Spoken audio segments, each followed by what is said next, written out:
A União Planetária, em parceria com a Sociedade Teosófica, vem apresentando uma série de programas sobre o Encontro para a Nova Consciência, que acontece anualmente no período do Carnaval, em Campina Grande, na Paraíba. Hoje estaremos apresentando uma interessante abordagem sobre o masculino e o feminino na nova consciência, com Rosemary Muraro. Em seguida, o yogi professor Hermógenes falará sobre a ética que salvará o mundo. Na última década do segundo milênio, nos anos 90, o PIB mundial, Produto Interno Bruto do mundo, cresceu 2 vezes, de 13 para 27 trilhões de dólares. Mas a pobreza no mundo cresceu 10 vezes. E essa é a pior perversão da espécie humana. O dinheiro do mundo está cada vez na mão de menos pessoas. E quando o FMI empresta dinheiro para países pobres, ele empresta dinheiro para a gente pagar vagabundo internacional que cobra um juro escorchante. Então, eu acho que se a gente não for para outras estruturas políticas, sociais e econômicas, a gente não reverte esse processo de destruição. Quer dizer, o processo de destruição da natureza, ele é causado por um processo de destruição da espécie humana, em que é a única espécie do planeta Terra que luta entre si. É o mais forte que ganha, o outro morre. Ou você mata ou você morre dentro da sua própria espécie. É a única espécie animal que faz isso. O mundo se acelera de uma tal maneira que, primeiro, ele começa em lentíssimas velocidades, depois essas velocidades elas vão ficando cada vez mais rápidas, até terminar numa explosão. E essa curva é uma curva matemática que todo mundo conhece, ela se chama, quem sabe matemática, ela se chama exponencial, em que as coisas não se somam nem se multiplicam, mas elas viram potência. A última casa da exponencial, conforme a gente vai vivendo ela, na história ela vai sendo cada vez menor e cada vez mais cheia de fatos, mais cheia de velocidade, mais cheia de relevância. Nós já estamos numa velocidade tecnológica que o cérebro humano já não aguenta. Nós começamos, a primeira fase do mundo foi 1,5 milhão de anos, depois virou 400 mil, depois virou 10 mil, foi o mundo agrário, quando começa, eu desenvolvo nesse livro, não vou ter tempo, porque eu quero falar sobre homem e mulher, e isso aqui é fundamental.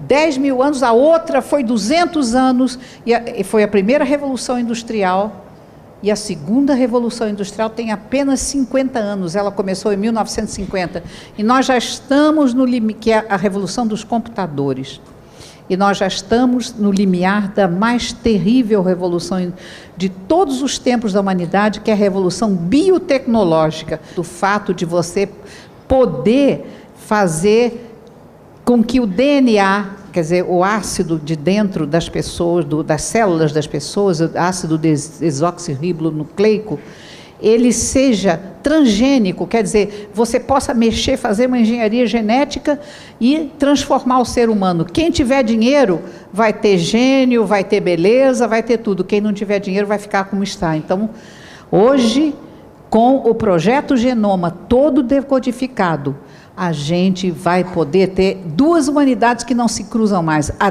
dos opressores e a dos oprimidos. É esse o meu grande medo, que o que está por vir, e para esta década, é uma grande transformação na humanidade. A não ser que a gente consiga mudar esse destino da humanidade. Quer dizer, a gente...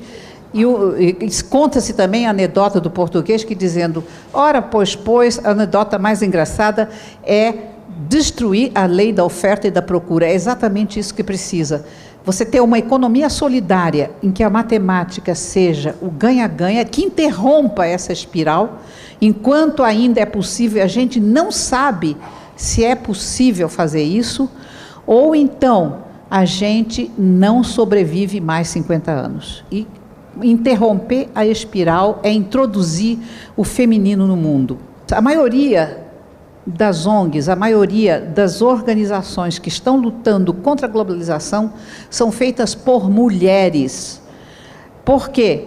Enquanto o homem foi socializado, isso vocês têm que ler os meus livros, ele foi socializado para competir um com o outro, para buscar mais terra, mais riqueza, mais poder. A mulher foi socializada para ser altruísta, ela foi socializada para ser solidária. Tem um motivo científico terrível, porque se o bebê que nasce da mulher não tiver uma pessoa absolutamente altruísta para cuidar dele, ele não dura um dia.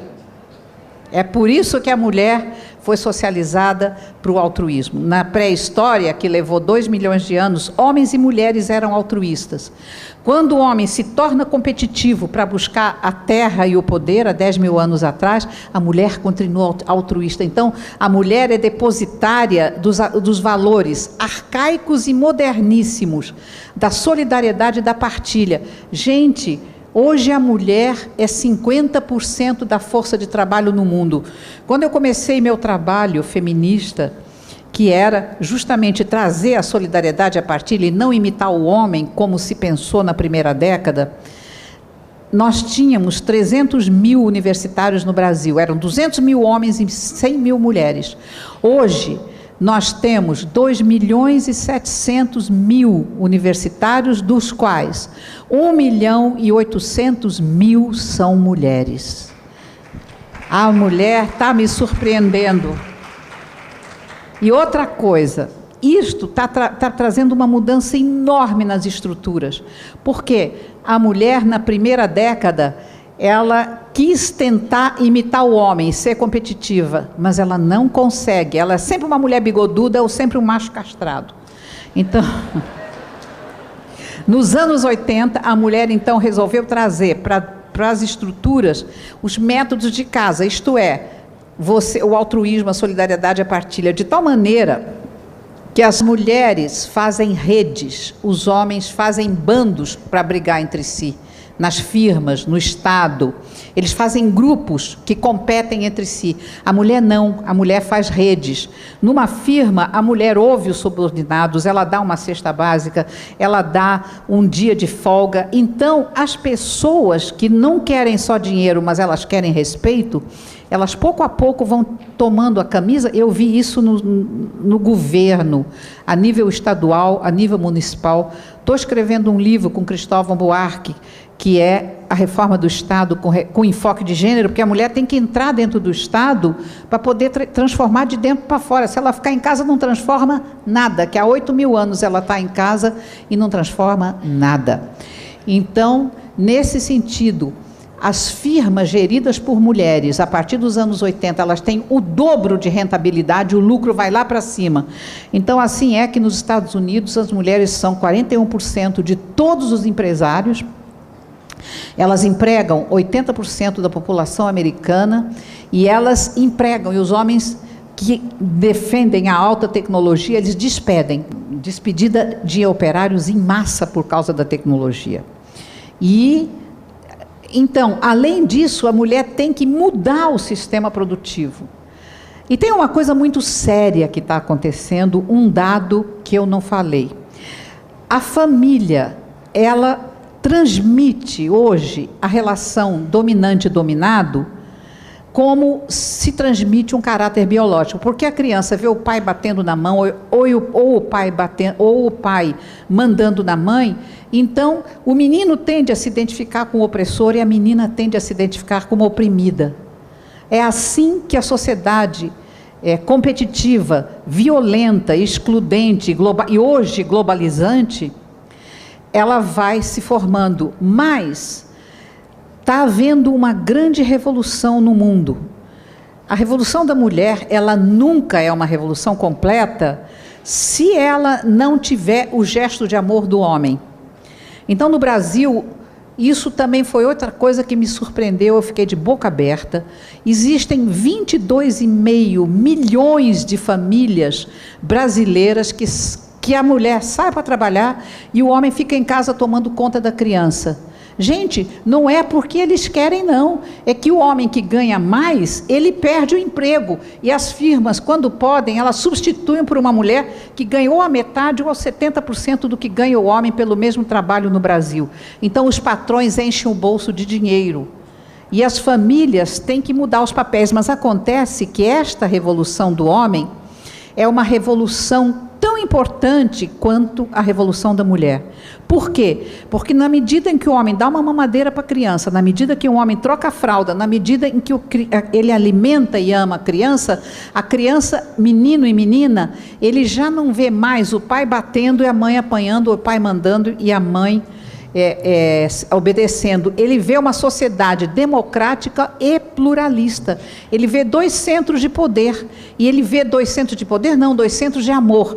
E vocês saibam que tudo o que a gente vê no primeiro ano de vida, isso é coisa que o Freud fala, e ele está absolutamente correto, é tomado como natural. Assim como até agora as pessoas achavam que era natural uns baterem, ou uns matarem, ou outros apanharem, ou outros morrerem, hoje as gerações mais novas não acham mais natural, elas acham natural uma sociedade justa, uma sociedade igualitária e uma sociedade com misericórdia e com amor. Isso já é o primeiro fruto da libertação da mulher. E eu digo, por isso que eu falo sempre de masculino e feminino, a revolução da mulher, quem começou a revolução foi a mulher. Ela fica incompleta se o homem não estende a mão e não faz um gesto de amor dizendo sim. Aí a revolução da mulher não muda nada. Então é a revolução do ser humano, do homem e da mulher, que pode fazer homens e mulheres para esta primeira metade do século XXI que possam ser menos competitivas e possam reverter o processo de destruição do planeta. Eu quero dizer a vocês até onde que vai esse processo de destruição. Quando eu comecei meu trabalho com mulheres, um homem ter $1 bilhão era uma coisa louca. Hoje tem homens que têm $100 milhões. Quer dizer, as estruturas competitivas e masculinas, elas são feitas de uma tal maneira que eles sugam o dinheiro dos países pobres, porque a gente paga um juro escorchante por uma dívida que a gente não fez, que foram elites corruptas, e o povo é que paga. Um exemplo, o povo argentino, que está passando fome, e a cada dia 10 mil pessoas entram abaixo da linha da pobreza. Por quê? A elite argentina roubou tanto. O que o Domingos Cavallo fez foi, a mando do FMI, privatizar tudo da Argentina, e as firmas internacionais ficaram com dívida. O que o Domingos Cavallo fez? Ele pegou e nacionalizou as dívidas. É assim que a Argentina está agora, com uma dívida externa que elas jamais vão poder pagar. E vocês sabem, isso tudo eu estou contando é a história do homem machista, não do homem novo. O que eles fizeram? Eles estão hoje com uma dívida, a nossa dívida é pouca perto da deles, que é maior do que o PIB deles. E então, a dolarização da economia impediu a Argentina de poder vender os seus produtos. Eles não têm o que vender.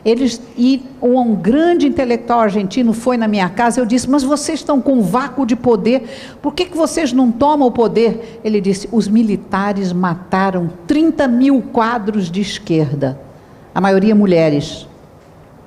Então é por isso que a Argentina está numa espécie de guerra civil, não sabe por onde vai, porque foram assassinados pela ditadura militar. A ditadura militar aqui no Brasil foi uma ditadura até razoável, porque só matou 1000 quadros. É por isso que vocês têm partidos como o PCdoB, o PT, o PV, sei das quantas, o PSB, esses partidos de esquerda que fazem uma oposição às elites antigas, que são sócias das elites internacionais, e que impedem o país de chegar no abismo que chegou a Argentina. É preciso você ter as elites e uma operação e uma oposição real, uma oposição realmente que trabalhe. Para trazer o feminino, não é só ser mulher, não basta ser mulher. É trazer uma política de gênero, é trazer dentro de si, para dentro do Estado, para dentro das estruturas, é você trazer a vida que você gera no seu seio. E mulher que não faz isso, ela é macho, é um macho castrado ou uma mulher bigoduda. Então eu acho que a gente está começando a se entender sobre o masculino e o feminino no século XXI. Eu acho que a humanidade está cansada de guerra, está cansada de violência. E aqui eu devo falar alguma coisa sobre o 11 de setembro também, que foi uma reação desesperada de escravos.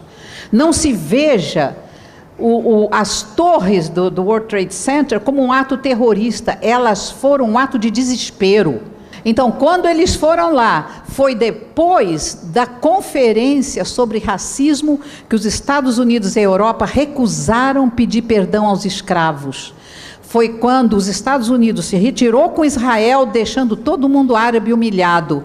E a Palestina toda destruída. A Palestina tem 67% da força de trabalho sem emprego. Eu, no Fórum Social Mundial, fui chamada para falar sobre o fundamentalismo religioso, que está na minha autobiografia. Foi a minha luta com o Vaticano, junto com o Leonardo Boff, que eu fui inquirida. Só que eu era mulher, não tinha o status do Leonardo, mas nós estávamos juntos o tempo todo. E então, estava lá uma mulher palestina, uma mulher afegã, os países todos destruídos pelo imperialismo, não, pelo império. É muito diferente o império do imperialismo. Por isso que eu digo que a globalização é a pior perversão da espécie humana, que ela vem dos corações e das mentes. Os Estados Unidos invadem, em todo o século XX, com o seu cinema e o seu entretenimento, todos os países, e pega as pessoas pelo coração e pelas mentes em busca do prazer. E aí invadem economicamente. Só agora que o mundo está se dando conta, e nem ainda todos os países. A Europa, por exemplo, está indo devagar. Mas todo o terceiro mundo está se dando conta da manipulação de que eles foram vítimas. O PIB americano é 1/3 do PIB do mundo. E quando se fala que o Brasil é o país mais desigual do mundo, a maior desigualdade do mundo é a desigualdade do mundo. Porque, se vocês não sabem, esse cálculo é da ONU, que metade do PIB mundial está na mão de 350 homens. Só. É isto que nós temos que se enfrentar como mulheres novas e como homens novos, solidários. Vocês todos são místicos. Quando falavam, o que você tem contra os homens? Eu disse, olha, eu não tenho nada contra os homens. Mas o Lacan, que foi o maior canalha que eu já conheci, o Lacan dizia, o poder do homem se esgota no falo. O falo é o pênis, que é a metáfora do poder. O poder da mulher começa para além do falo. O homem não tem acesso à mulher, a não ser os poetas e os místicos, que são os mutantes. É por isso que eu estou aqui. Que eu creio que todos os homens que estão aqui, todos os homens que estão aqui ou são poetas ou são místicos ou não estariam aqui. E eu sei que essa legião cresce enormemente, e eu sei que essa jovem geração que vai para a rua, em Nova York, em Seattle, em Porto Alegre, tinha 70 mil. E uma coisa, como eu falei para vocês, que os homens fazem bandos e as mulheres fazem redes, o que eu quis dizer? As ONGs, tinha ONGs de parlamentares, tinha associações de juízes, associações de delegados de polícia do mundo inteiro. O que eles fizeram? Redes. Nenhum deles fez uma associação hierárquica. Eles fizeram redes mundiais. O que aconteceu em Porto Alegre foi uma inflexão da história. Eu tive presente. Eu vi se fazerem essas redes. E, por incrível que pareça, a pessoa que abriu a reunião de Porto Alegre foi um homem maravilhoso, meu amigo, chamado Noam Chomsky. Esse homem, ele é tão terrivelmente temido pelos Estados Unidos que a mídia americana não fala o nome dele. Mas onde ele vai, ele fala para 100 mil pessoas. Aí a gente perguntava para ele, o que você faria no encontro econômico mundial? Ele dizia, eu estaria entre os manifestantes. Quer dizer, é o maior inimigo dos Estados Unidos, porque é um homem mais inteligente daquela nação, conhece a estratégia do Pentágono, sabe direitinho o que é a rebelião dos escravos, e sabe que se os escravos não se rebelarem, eu sou pela paz. Mas essa violência eu não vejo, o que eu vejo é a violência americana como terrorismo de Estado, que é a pior que pode existir.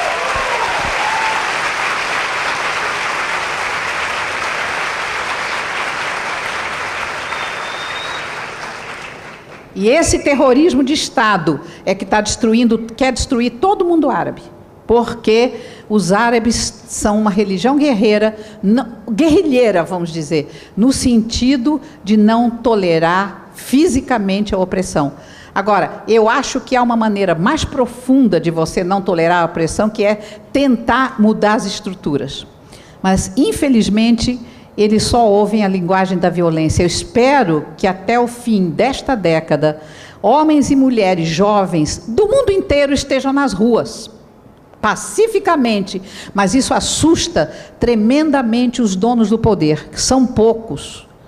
Eles têm a favor deles, a gente tem que desmontar, o que a gente estava falando em Porto Alegre, eu acho que isso também é uma missão da mulher, desmontar o FMI, desmontar o Banco Mundial, desmontar a Organização Mundial do Comércio e tornar essas organizações, em vez de organizações servas, né, dos mais fortes, dos mais poderosos, dos opressores, que sejam organizações que sejam justas no plano internacional, que não paguem aos países para que eles paguem vagabundos que nos cobram juros e ficam cobrando juros sobre juros de dívidas que já foram pagas várias vezes. No Fórum de Porto Alegre, eu estou muito impressionada com o que eu vi, fizeram o Tribunal da Dívida e foi aconselhada aos governos do terceiro mundo inteiro de fazer uma auditoria para ver quantas vezes as dívidas externas, que hoje são impagáveis, já foram pagas. E quanto, porque eu sou amiga de um banqueiro, homem, e ele me diz, olha, não pense que o capitalismo vive de vender e comprar. Isto é apenas um pretexto para cobrar juros. Eu acho que quem tem cheque aí, eu quero ver quem que não está no cheque especial. Eu estou. Eu quero, todas as nações estão no cheque especial. E só dá um chapéu à nação mais rica do mundo, os Estados Unidos. Gente, eu tenho que falar que isso é machismo. Mas falar de mulher, falar disso. Os Estados Unidos estão devendo, sabe quanto? Eles têm 1/3 do PIB do mundo, eles estão devendo 3 vezes o seu PIB, tanto quanto o mundo inteiro produz. Os bancos americanos estão devendo 117% do PIB. O governo americano está devendo 80% do PIB, o resto é dívida dos consumidores americanos que fazem dívida para comprar coisa. Então, o resto do mundo financia essa dívida. Gente, a dívida americana também é impagável. O mundo está uma bagunça inominável. Então, eu acho que nós já estamos perto de explodir. E explodir, nos velhos termos, eu espero que a gente já tenha gerações agora capazes de aguentar essa explosão. Quer dizer, ainda tentar pacificamente encher, como nós estamos tentando no Brasil. O Brasil é um projeto piloto para o resto do mundo. É a CNBB, são as outras religiões, ajudando o sem terra, ajudando as pessoas que precisam nas cidades, não é só os partidos, é todos os movimentos sociais. Eles são, estava me dizendo a Star Rock que ela estava achando extraordinário como o pessoal que falou das ervas sagradas politizou o assunto. Ela disse, isso não se conhece nos Estados Unidos. Nós é que não sabemos qual é a nossa dignidade, nós é que não sabemos o quanto nós estamos nos tornando um projeto piloto no resto do mundo. Então eu acho que nós, como mulheres e como homens jovens da nova geração, nós temos que levar adiante essa troca de elites, nós temos que levar adiante a troca da relação homem-mulher por uma troca igualitária e não mais que muitas vezes a mulher domina a relação. Sou contra. Não gosto de mulher bigoduda, muito menos em casa. Entenderam? Então, eu acho que tem que haver uma relação homem-mulher que seja viável, que seja uma relação de múltipla solidariedade. E Rainer Maria Rilke, que para mim é o maior poeta de todos os tempos, ele dizia, o mundo só se salvará quando o homem e a mulher forem irmãos, forem iguais. Isto foi no século XIX ainda que ele estava dizendo. E realmente eu gostaria de terminar dizendo que enquanto os homens e as mulheres não forem irmãos, não é iguais, iguais é uma coisa machista, mas forem irmãos, complementares, nós somos divergentes. O homem vai para um lado, a mulher vai para o outro. O homem quer sexo quando a mulher quer afeto. O homem quer afeto quando a mulher quer sexo. Durma-se com um barulho desse. O homem fica dentro de casa, ele comete adultério quando ele quer ficar dentro de um casamento chato para aguentar. A mulher comete adultério quando ela quer sair de um casamento chato, porque ela não aguenta viver duas vidas. Então, o homem foi socializado, e aí está nos textos da Fogueira, na minha autobiografia, nesses livros, na Mulher no Terceiro Milênio, como o homem foi socializado para ser dividido, para fazer uma persona, para ter uma personalidade no trabalho e outra personalidade em casa. E a mulher não pode, porque ela é íntegra. Eu quero dizer que eu, como mulher, eu tenho 17 anos ao contrário. Eu achei que eu não chegava ao fim do século, mas eu tenho a honra de ser uma mulher do início do século XXI e presenciar pelo menos o início de um novo mundo. Frei Beto estava dizendo, pois é, que eu vi o mundo velho como ele era. Frei Beto estava dizendo, eu digo na última página da minha autobiografia, que as mulheres não falam, só tem 3 autobiografias de mulheres.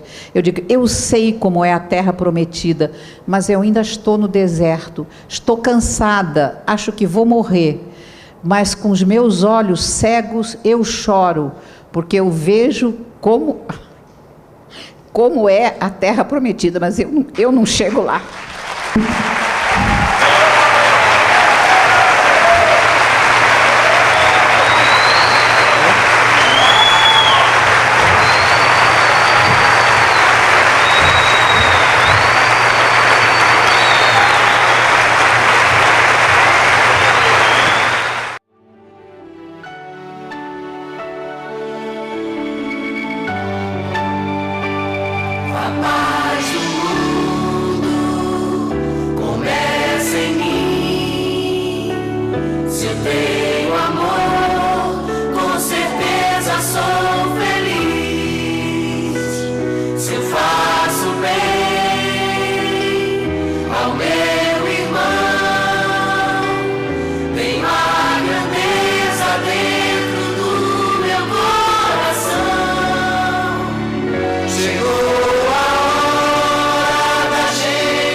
Paz pela paz.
A minha proposta é muito ousada, uma ética que salvará o mundo.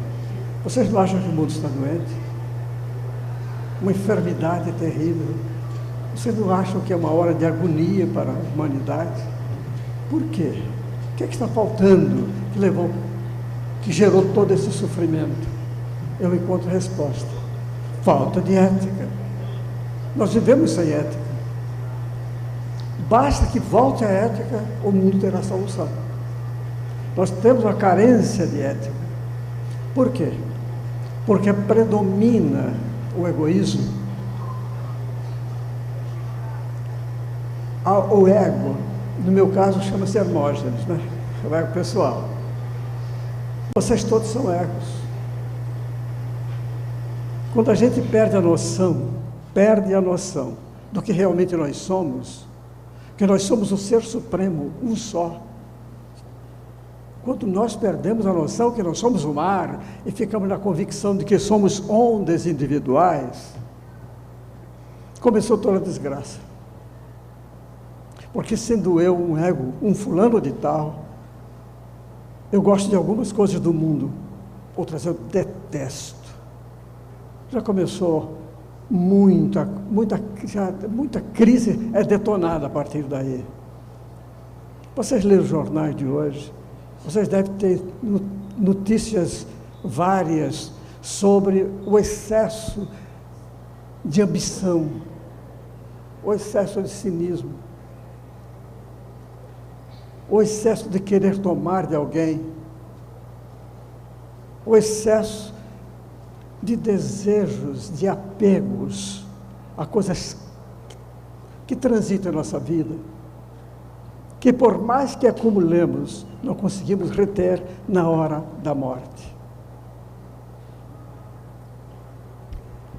O ego, se gosta de alguma coisa, se apega a ela e luta para conseguir aumentar o seu patrimônio daquela coisa, o desfrute daquela coisa. E tudo aquilo que vem a criar obstáculo a isto, ele detesta. Vocês não conhecem pessoas assim, que dizem, eu adoro, digamos, pipoca, e detesto escola de samba. Não existe uma coisa que a gente adora e outra que detesta. Quanto mais uma criatura diz isto, maior o seu sofrimento. Porque quanto maior é o ego, mais nós mergulhamos no estresse. E daí vem a doença. Mas o ego não fica apenas nisto. O ego tem medo de morrer, ou tem apego exagerado à vida, fonte de sofrimento. E na relação que o ego tem com o mundo, vai tirar do mundo o que não deve tirar, vai querer reter o que não deve ter, vai se opor, vai destruir, para evitar tudo quanto detesta, tudo quanto lhe desagrada. E permanentemente está com medo de morrer, permanentemente, inconscientemente às vezes, está com desejo de se perpetuar e não vai conseguir. Conclui da sua impossibilidade de reter permanentemente aquilo que gosta, de se depender para sempre daquilo que não gosta. E assim percebe a sua impossibilidade, a sua fragilidade, a sua impotência. E aí surge o medo, que é a terceira fonte de sofrimento. Aliás, a primeira fonte de sofrimento foi aquele esquecimento que ele teve inicialmente em relação ao que ele é, eternamente é, infinitamente é.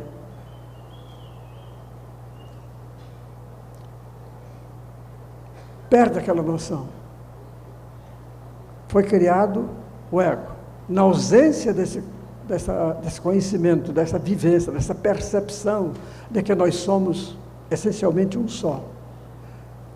E na essência que nós somos, nós não encontramos nada que detestemos, nada que desejemos, E não temos aquela suspeita de que a felicidade não existe porque acaba logo. A ética surgirá para salvar primeiro o ser humano, individual, e depois a sua relação com o mundo já não é a mesma, e ele vai contribuir, todos nós vamos contribuir quando vencermos o ego, para a felicidade do povo. Surge então aquilo que o Dalai Lama sempre insiste em falar, que é a compaixão. Eu não posso querer prejudicar ninguém, eu não posso desejar, planejar, aspirar, ferir ninguém, depois que eu, reduzindo meu ego, começo a me lembrar daquilo que eu sou. À medida que eu vou me desfazendo da ilusão de ser uma onda, e chego a sentir a felicidade plena de perceber que eu sou o mar, com infinitude, com plenitude. A felicidade suprema existe, meus amigos, mas não existe à nossa disposição enquanto nós sofrermos desta doença terrível que é a egoesclerose. A dureza e a inflexibilidade do ego pessoal. Surge a compaixão, manifesta-se o amor. E disto resulta a mais perfeita ética. A ética que nasce do desejo que eu tenho de que todos venham se unir comigo na realidade do ser que eu sou. Eu acho que estou falando muito sério, vocês estão muito sérios, vou contar uma piada. Não preciso contar porque vocês já riram. Mas eu vou contar. Qual que eu vou contar? Bom, vou mexer com os portugueses. Na Rádio Nacional, um dia, saiu esta notícia. Atenção, senhores ouvintes, atenção, notícia de última hora. Nosso terrorista Manuel Joaquim resolveu derrubar uma torre e atacou-a de asa delta. Número de mortos, 1.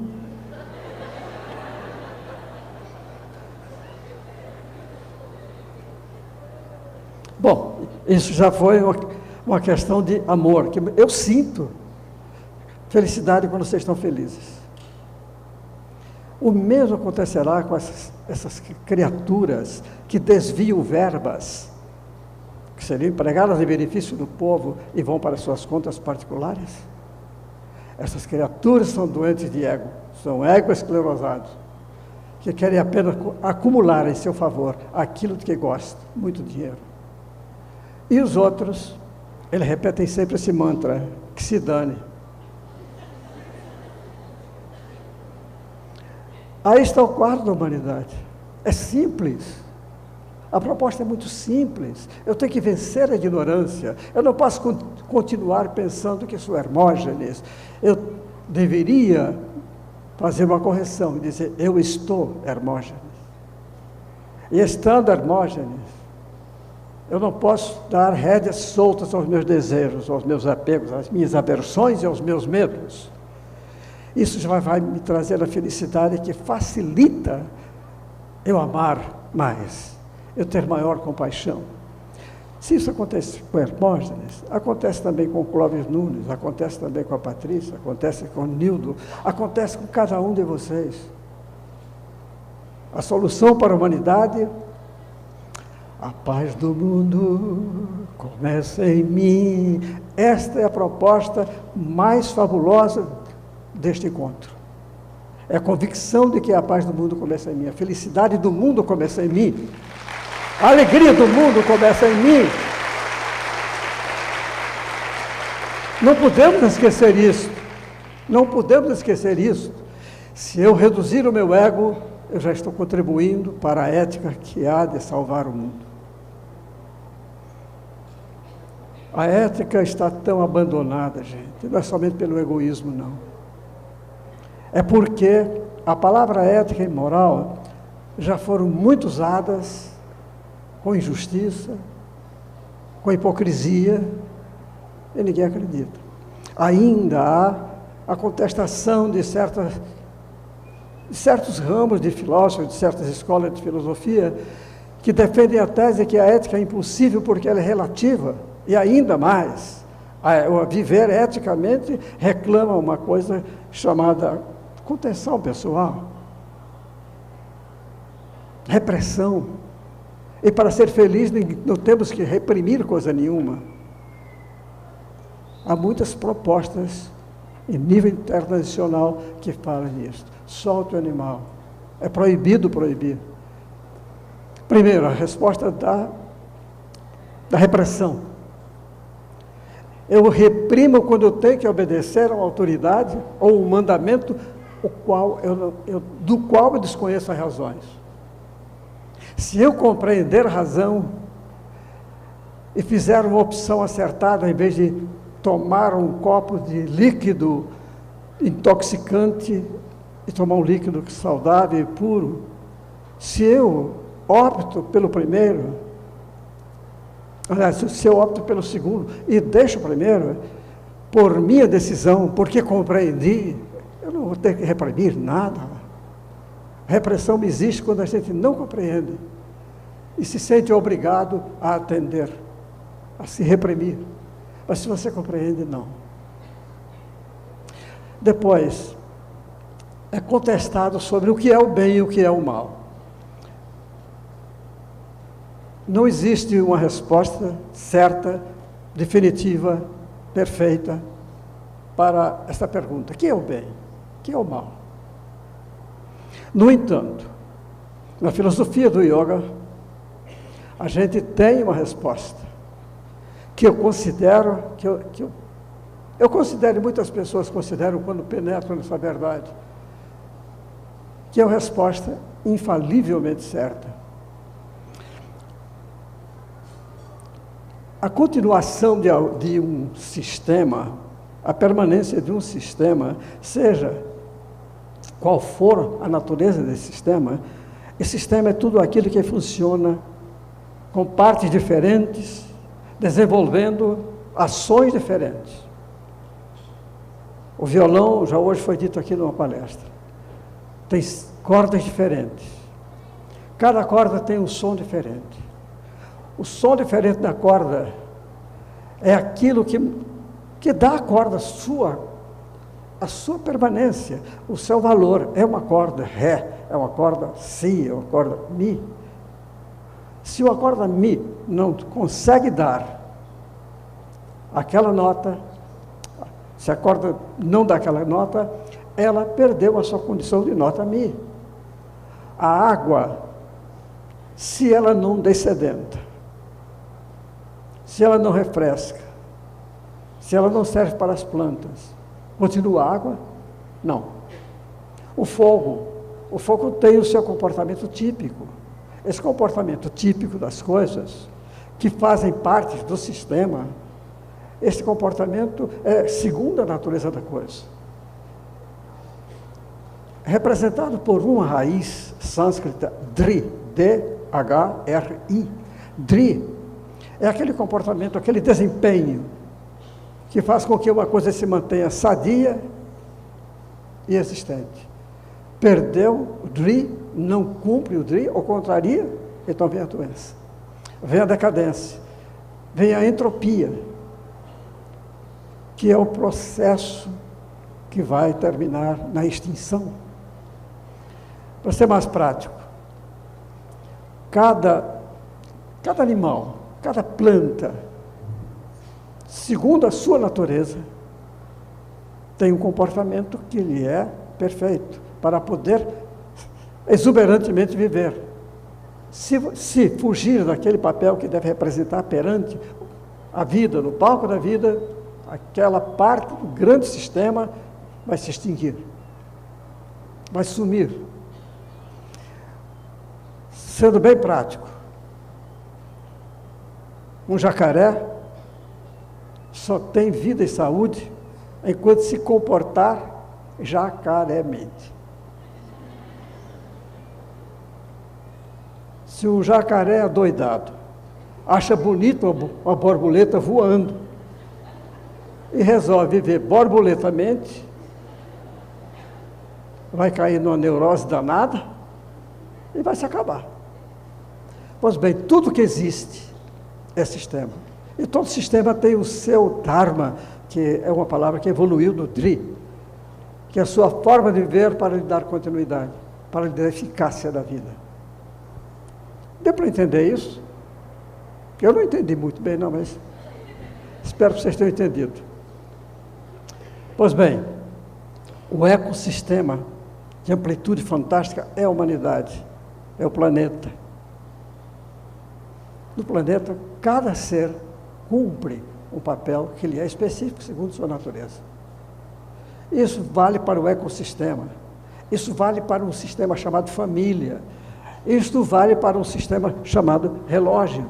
Aqui tem diversas peças, cada peça, por sua natureza específica, tem um comportamento específico. E é o comportamento de cada parte do sistema que vai assegurar a saúde do sistema. Aí está a noção de bem e de mal.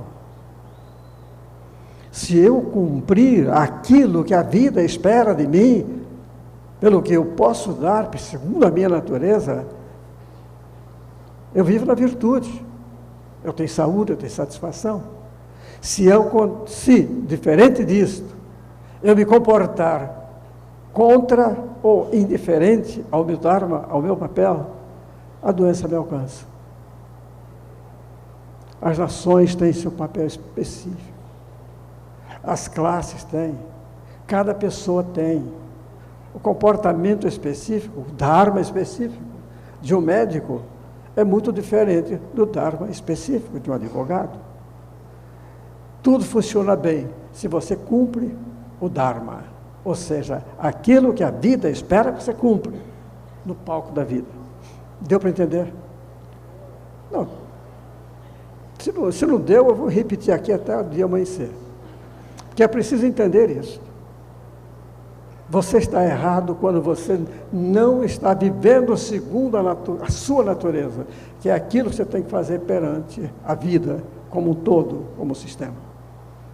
Então, Dharma é a solução que eu achei para a ética ideal, a ética que salvará o mundo. Nós não cumprimos sempre por ignorância, por egoísmo, por medo, por desejos, apegos e aversões. Se a gente observar, a cada instante, poderá reduzir o seu ego no relacionamento, e aí nós encontramos a solução para a nossa saúde, a nossa felicidade, a felicidade daquele grupo de que participamos.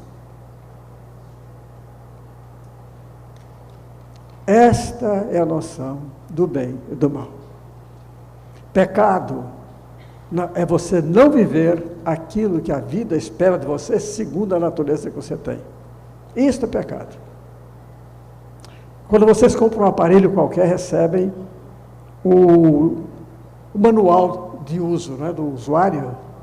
Aquilo ali dá o dharma de cada coisa que compõe aquele equipamento. Se você não fizer o uso segundo o manual de instruções, o aparelho que você comprou vai demorar, vai se escangalhar em pouco tempo e também tem uma duração menor. Meu dharma me diz que eu não devo mais ocupar a atenção de vocês. Dei meu recado. De qualquer forma.